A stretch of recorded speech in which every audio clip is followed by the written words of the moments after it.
अब अंतिम मोड़ में पहुंच चुका है और मैं बागेश्वर की जनता से कहना चाहता हूं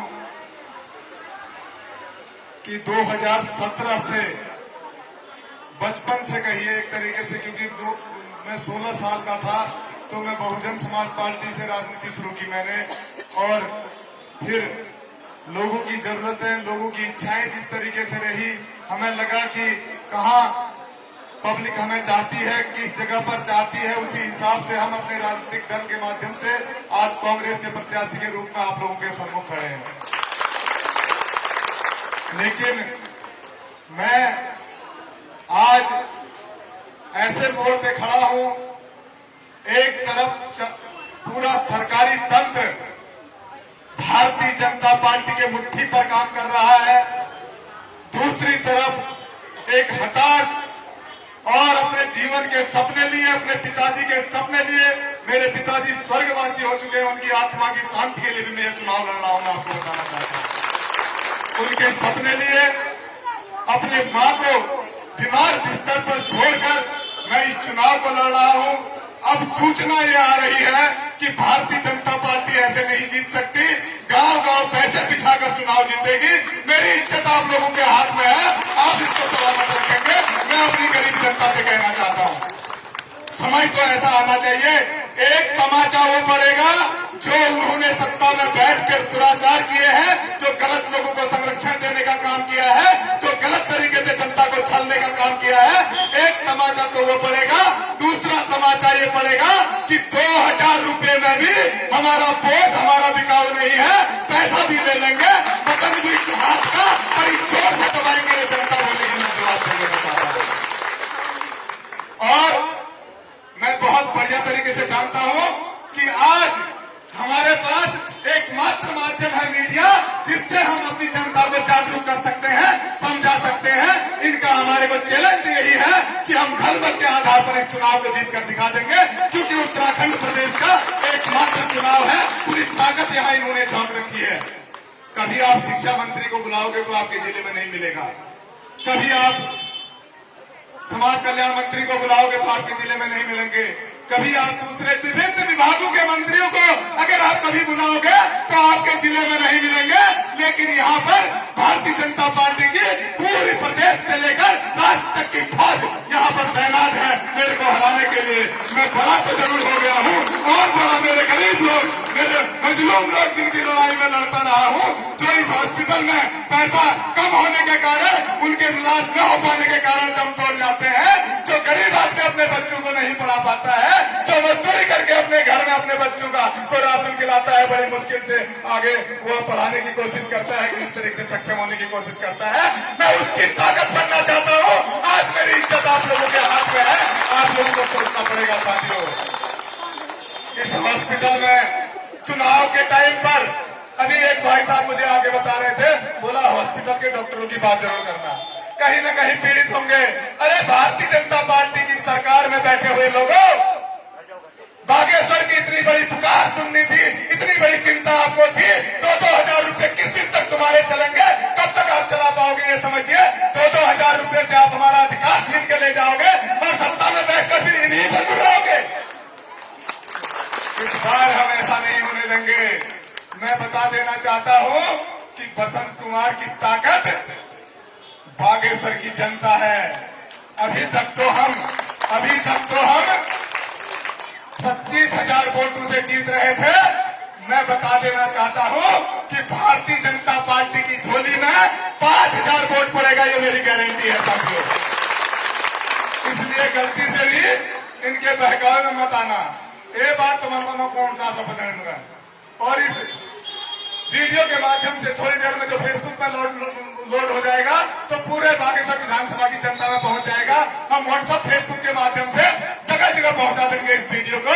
मैं आपको संदेश देना चाहता हूं, अपील करना चाहता हूं कि भारतीय जनता पार्टी का कोई भी व्यक्ति अगर गांव में किसी भी प्रकार से चुनाव को प्रभावित करने के लिए, पैसा बांटने के लिए या अन्य तरीके से पहुंचे तो आप हमारे कार्यकर्ता को, पदाधिकारी को सूचित कर दें और पत्थरों को एक टोकरी में रखे रहे और रात को हो दिन को हो घंटे रात है बढ़िया तरीके से।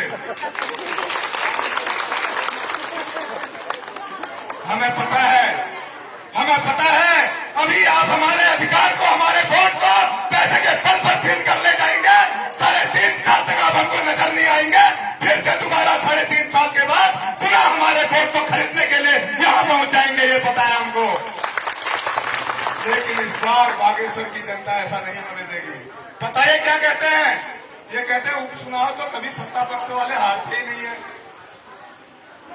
ये अपवाद भी खत्म होगा। पहली बार बागेश्वर में सत्ता पक्ष हारेगी और विपक्ष जीतेगा, मैं ये बताना चाहता हूं।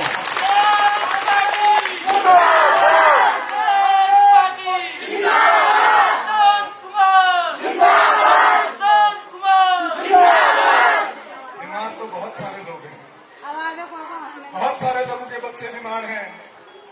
कोई आदमी अपनी दिन भर की मजदूरी के लिए दिन भर मेहनत करता है और जब अस्पताल का बड़ा सा पर्चा उसके हाथ में पकड़ाया जाता है, वो बेचारा बंगले झांकता है, इधर उधर देखता है। कभी इन लोगों को इन पैसे बांटने वालों को कभी पूछेगा कि कब कहाँ थे?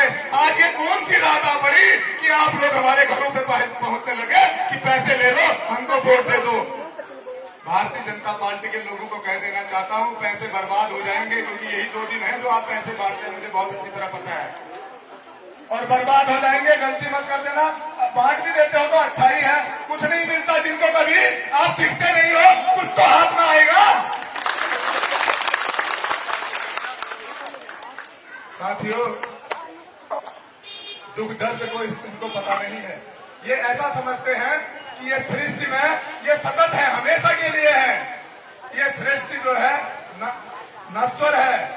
यहाँ हर इंसान एक बार आता है, अपने जीवन का सफर पूरा करता है और चला जाता है। और मैं धामी साहब को कहना चाहता हूँ, जिस कुर्सी पर आप बैठे हैं, इस कुर्सी पर इससे पहले कई लोग बैठ के जा चुके हैं, उतर चुके हैं। इसलिए इसको परमानेंट ना समझें और इस कुर्सी के लिए संवैधानिक अधिकारों का हनन न करे, लोकतांत्रिक अधिकारों का हनन न करे। अरस्तु का वो सपना, वो लोकतंत्र की परिभाषा, समाज का बुद्धिजीवी वर्ग आगे बढ़ेगा, तभी आदर्श समाज का निर्माण हो सकता है। ये हम आज सार्थक करके दिखाएंगे, आप लोगों को बताना चाहते हैं। साथियों, आप ही मेरी ताकत हो। मैं बड़ी विपरीत परिस्थिति में इस चुनाव को लड़ रहा हूं।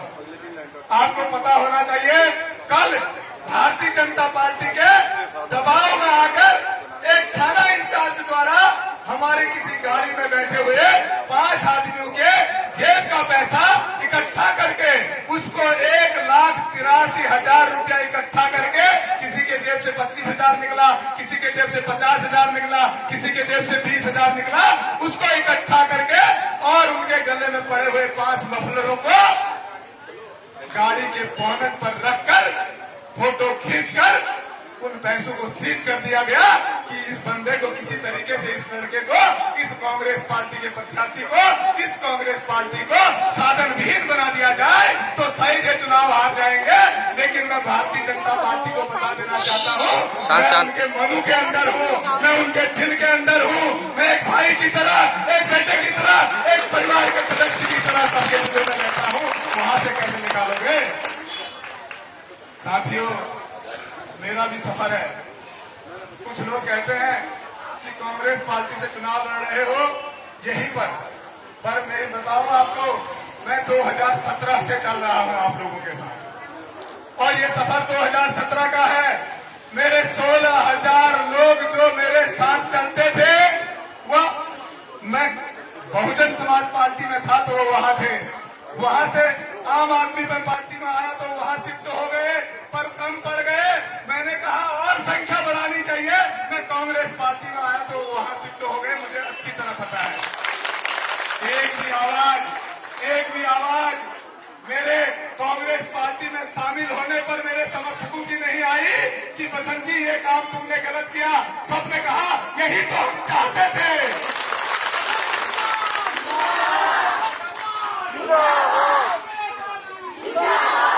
साथियों, समस्याओं की झड़ियां हैं।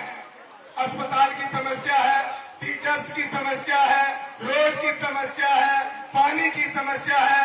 विधायक बन जाऊंगा, आपके बीच में बैठकर समस्याओं का समाधान करूंगा। अभी इनकी लाइन दिलाने के लिए खड़ा नहीं हूं, अभी तो सिर्फ आपको सचेत करने के लिए खड़ा हूं कि सतर्क रहें। ये 2 दिन भारतीय जनता पार्टी किसी भी हद तक गुजर सकती है। किसी भी हद तक गुजर सकती है। थोड़ा साइड देना। आप लोगों को बता दें, प्रत्येक बूथ पर आपके बच्चों को बिगाड़ने के लिए और उनके वोट को गलत तरीके से लेने के लिए इन्होंने 40-40 पेटी शराब की पहुंचा रखी है और प्रशासन उसमें इनकी मदद कर रहा है। हर बूथ पर इन्होंने पैसे पहुंचा रखे हैं, प्रशासन इनकी मदद कर रहा है। लेकिन मैं बता देना चाहता हूं, आज आपको पिछले साल जो वोट डाला था आपने, उसका क्रेडिट मिलने वाला है, उसका ब्याज मिलने वाला है, उसका इनाम मिलने वाला है। बढ़िया तरीके से हाथ में पकड़ना, जेब में रखना और उसके बाद कहना पहले तो हम एक ही तमाचा देने वाले थे, अब डबल तमाचा पड़ने वाला है, क्योंकि अब हम हाथ के बटन को और जोर से दबाने वाले हैं। क्योंकि मिल रहा है तो फिर छोड़ना क्यों है?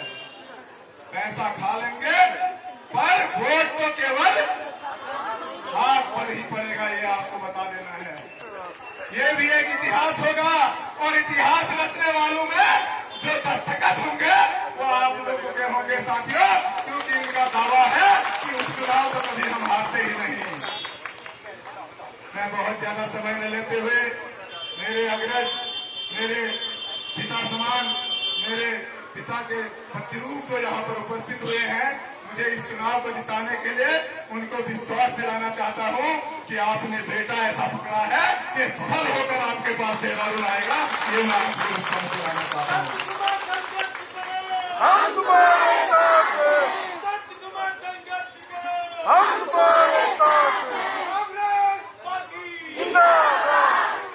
अच्छा, ये क्या कहते हैं पता है आपको? बसंत कुमार का ज्यादातर वोट गरीब है, हम खरीद लेंगे। मैं आपको बता देना चाहता हूं कि मैं आज बहुत गरीब हूं। बहुत गरीब इसलिए हूं क्योंकि मेरी स्थिति, मेरी मम्मी बीमार है और आंसू कोई और बहा रहा है, मैं तो नहीं बाहर आया हूं। मेरे पिताजी का भी देहांत हो गया था पिछले साल सितंबर में, पर आंसू कोई और बहा रहा है।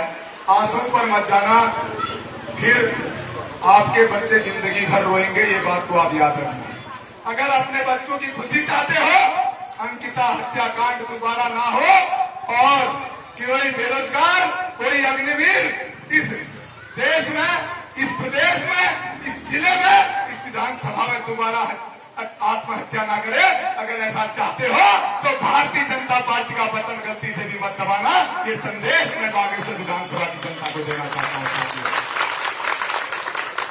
बहुत ज्यादा न कहते हुए अंत में इतना कहना चाहता हूं, क्योंकि आप डराई जाओगे, धमकाई जाओगे। आपको अब डरा धमकाकर वोट आपका छीनने की कोशिश की जाएगी।